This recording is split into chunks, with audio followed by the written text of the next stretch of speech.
عسلامة، شكون فيكم يعرف المذبحة اللي وقعت في مصر واللي اقتل فيها محمد علي باشا عدد كبير من المماليك؟ اليوم باش نحكيو على مذبحة القلعة.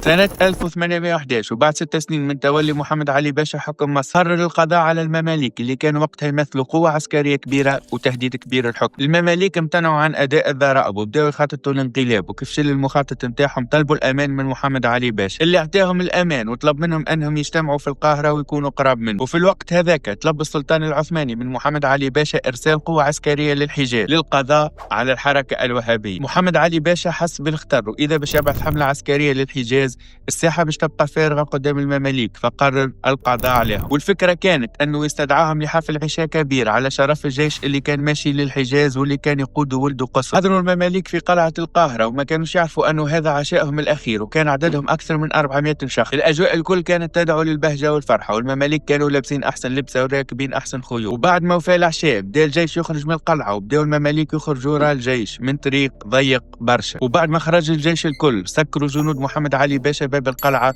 وبدأت المذبحة في حق المماليك. مذبحة القلعة تأكد أن السياسة مليئة بالخداع والمكر والخيانة، وأن القتل طال الزمان أو قصر يبقى مدان في محكمة التاريخ.